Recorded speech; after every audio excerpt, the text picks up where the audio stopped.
হালকা, হ্যাঁ জিনিস না তেলে ডুবিয়ে উঠে আসে। এখন আমরা করব খাওয়া দাওয়া। তিনজনের এই যে খাবার দাবার বেড়ে নিয়ে এসেছি, আজ তো রবিবার।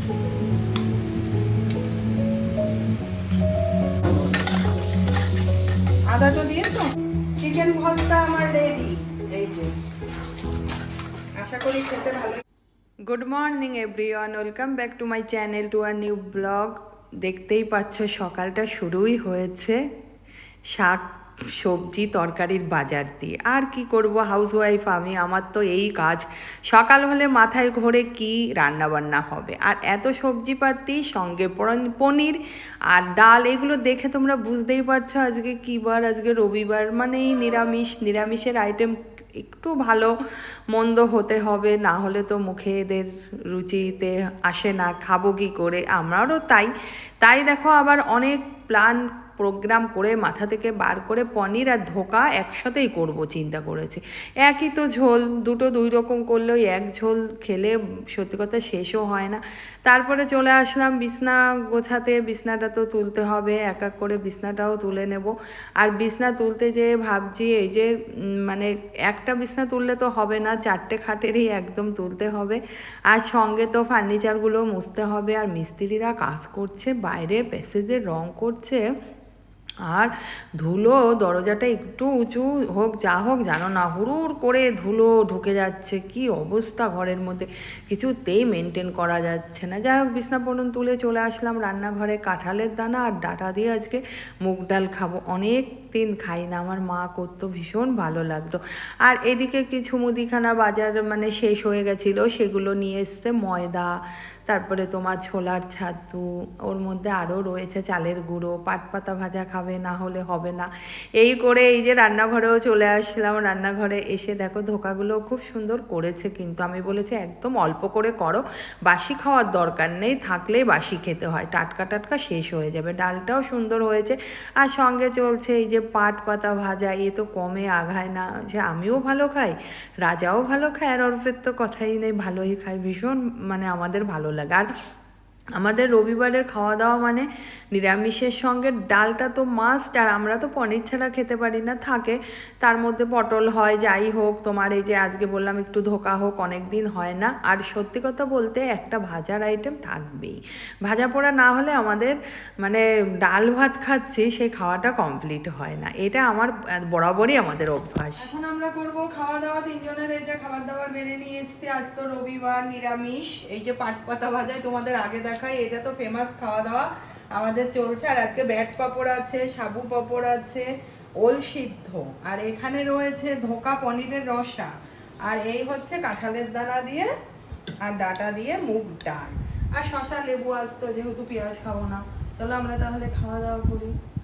কালকে তো সানডে গেছে, আজকে মানডে। কালকে খাওয়া দাওয়ার পরে দুপুরবেলায় আর সেইভাবে কোনো ভিডিওই করিনি, এই কারণেই বাড়িতেই ছিলাম। একই নিরামিষ খাওয়া দাওয়া, কি আর করব, কোথাও গেলে তোমরা দেখতে পারতে, যাইনি, করিনি। তাই আজকে সোমবার, আজকে আবার তোমাদের সামনে উপস্থিত হলাম কিছু ভিডিও করে, না হলে তো যথেষ্ট ছোট হবে। 2 দিনের ভিডিও একদিনে আমি আপলোড করব, তাহলে তোমরা দেখতে পারবে। তাই আজকে বানাবো চিকেন ভর্তা। রেসিপিটা পুরোটাই আমি বলে দেব, মীরা করবে, আমি একটু রেডি করে দিই। তার জন্য দেখো 4টে ডিম সিদ্ধ করে ছুলে নিয়েছি, এই ডিমগুলোকে কেটে দেবো। আর এখানে চিকেনটা বয়েল করে নিয়েছি প্রেসার কুকারে, একটু ছোটো হলে ভালো, তো যাকে চিকেনটাকেও নিংড়ে দেবো। তারপরে কি কি লাগে চিকেন ভর্তা, বাকি যা যা সেগুলো বলবো, ও করবে। সকালবেলায় খাওয়া দাওয়া কমপ্লিট হয়ে গেছে, বেশ অনেকটাও বেজে গেছে। এখন এইগুলো সমস্ত কিছু রেডি করে দিই। আর ওই ঘরে রান্নাবান্না হচ্ছে, চিংড়ি মাছ ভাতে দেওয়া হবে, ছোট চিংড়ি, অনেক দিন খাওয়া হয় না। শস্য বেটে তারপরে কাঁচা লঙ্কা, কাঁচা তেল, সর্ষের তেল, এগুলো মাখিয়ে টেকিয়ে সেগুলো, যাই হোক আজকে একটা অন্যরকম রেসিপি খাবো আমরা। এই যে চিকেনগুলোকে পুরো ছাড়িয়ে নিয়েছি, এখানে ডিমগুলো সিদ্ধ করে পুরো কাটা হয়ে গেছে। এখন চলো ওই রান্নাঘরে দেখি কতটা কি হচ্ছে। বলে বলে আসছে, আবার এই ঘরে এগুলো করছি। অনেক দিন পরেই এই রেসিপিটা করা হচ্ছে। সত্যি কথা বলতে অনেক ভাতের মধ্যে এরকমভাবে বসিয়ে চিংড়ি মাছগুলো বেশ একটু বড় বড়, সরষের তেল বুঝতেই পারছো, সব কাঁচা মাখিয়ে শস্য টস্য যা আগেই বললাম। তাহলে ভাতে ভাপাটা এত সুন্দর হয়, পুরো সফট হয়ে যায়।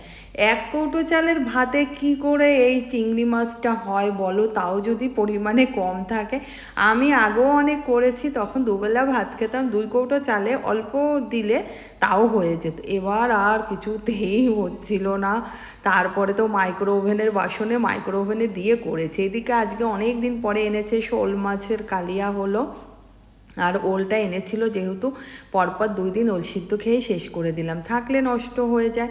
আর একটু পুঁই শাক করতে গেলে না ও পাতাটা রেখে দেয়, পুঁই শাকের পাতা ভাজা ভালো লাগে রসুন দিয়ে বেশ খেতে। আমি তো মনে করলাম ওকে বুঝিয়ে দিয়ে মীরাকে আমি যাব স্নান করতে, কিন্তু দেখলাম ও একটু মানে আনইজি ফিল করছে এই চিকেন ভর্তাটা করার জন্য। কোনো দিন করিনি আমি ঠিক আছে চলো আমিই করি। ও হেল্প করলো, পেঁয়াজ কেটে, তারপরে তোমার একটু আদা কেটে দিয়েছে, তারপরে টমেটো সমস্ত কিছু দিয়ে তেলের উপরে একটু তোমার গরম মশলা এগুলো দিয়ে একটা নাড়াচাড়া করে এরকমভাবে দেখতেই পাচ্ছ, এরকম একটা মানে তৈরি করে নিতে হবে হাফ ভাজা। তারপরে একে আবার মানে মিক্সির জারে একটা পেস্ট তৈরি করতে হবে। এইবার পেস্ট তৈরি করেও আমি ওই যে উনুনে দিয়ে দিয়েছি আবার তেল দেওয়ার পরে ওটাকে একটু তো ফ্রাই, এবার তোমার টমেটোটা যেহেতু আধা কাঁচা, ওগুলোকে আরও নাড়াচাড়া করতে হবে। তারপরে ওই চিকেন সিদ্ধ করে যে জলটা ছিল আমি ওটাই দিয়ে দিয়েছি, তাহলে জলটাও নষ্ট হবে না, ভালোই। এবার ওইগুলো তো খুবই মানে টেস্টও বাড়ায়, ভালোই হয় নর্মাল জল না দিয়ে। তারপরে চিকেনও দিয়ে দিয়েছি, আর একবারে ডিমও দিয়ে সমস্ত কিছু দিয়ে বাটার, তারপরে লাস্টে নামানোর আগে তোমার একটু কসুরি মেথি দেবো, দিলে পরে আলাদা একটা ফ্লেভার আসে। আমি করেছি বেশ অনেক দিন পরেই চিকেন ভর্তাটা করা হচ্ছে। সত্যি কথা বলতে মাঝে মাঝে কিন্তু রুটিতে খেতে এই সমস্ত আইটেম ভীষণ ভালো লাগে।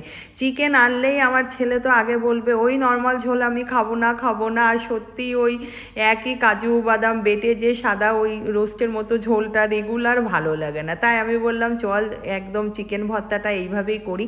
আর সমস্ত কিছু রেডি করলে না রাত্রিবেলা মাইক্রো ওভেনে গরম করে জাস্ট রুটি দিয়ে খাবো, অনেক ভালো লাগবে। ওই রাত্রে আবার ডিম দাও করো, ওই জন্য রেডিও করে রাখলাম, আর মিষ্টিকেও একটু দেবো, ওই জন্যই পুরো রেডিটা আমি করেছি। চিকেন ভর্তা আমার রেডি, এই যে আশা করি খেতে ভালোই হয়েছে। এখন 1টা বাজতে গেছে, বাটার দিয়ে ক্রিম কেক আর বিস্কুট আর একটু চিনি, এটা খাবো এখন, খেয়ে যাবো স্নান করতে। খিদে পেয়ে গেছে চিকেন ভর্তা করতে করতে। স্নান ধান কমপ্লিট, আর ছোট চিংড়ি মাছ এনেছিল, বলেছিলাম ভাতে খাবে। 1 কৌটো চালের ভাতের মধ্যে চিংড়ি মাছ এখন গলে, অনেক ভাতে দিলে সেগুলো গলে। এবার আমি উঠিয়েছি, এখন মাছ দেখি শক্ত রয়েছে। মাইক্রো ওভেনে প্রথমে 3 মিনিট দিয়েছি, আরও 3 মিনিট দিলাম, থাকুক। আর কোনো অন্যরকম কোনো পদ্ধতিতে দেওয়ার সিস্টেম কিনা আমি জানি না, যেভাবে গরম করি সেভাবেই দিয়েছি, হলে হবে না হলে না হবে। আগে হয়ে যেত জানি না, অল্প করে দিতাম, মাছও বেশি। আর এখন 1 কৌটো চালের ভাতের মধ্যে হয় না আমাদের। আগে আমরা সবাই একসাথে খেতাম, জয়েন্ট ফ্যামিলিতে অনেক চালের ভাত হতো, আমার শাশুড়ি মাও ভালোবাসতেন, আমরা সবাই দেখতাম খেত। তারপরে আমিও যে বিয়ে মানে আলাদা খাওয়ার পরে করিনি তা না, করেছি, হতো, কিন্তু জানি না আজকে হয়নি। অল্প চালের ভাত না হলেও তখন কি হতো, দুবেলা ভাত খেতাম, 1 কৌটোর জায়গায় 2 কৌটো 2.5 কৌটো চাল দিতাম, ওতেই মনে হয় হয়ে যেত ভালো করে। এবার দেখা যাক হয় কি না। দেখলাম চেপে হয়নি, অ্যাকচুয়ালি এটা হচ্ছে ননদের মেয়েকে দেবো শোল মাছ চিকেন ভর্তা, তাই এই চিংড়ি মাছটা রেডি হলে তারপর ওকে একটু দিয়ে আসবো, সেই জন্য আরও তাড়াহুড়ো করছি। এরপরে চলে আসলাম রাত্রের বেলার খাবার দাবার নিয়ে। অনেক ইচ্ছা ছিল একটু বাটার নান করব, সত্যি কথা বলতে আজকে সারাটা দিন আমার খুব ব্যস্ততার মধ্যে গেছে, আর আমি করে উঠতে পারিনি। তাই এই ব্রেড বাটার আর হচ্ছে দেখো চিকেন ভর্তা খাচ্ছি, এটাও খুব ভালো লেগেছে। ভিডিওটা ভালো লাগলে লাইক করো, টাটা।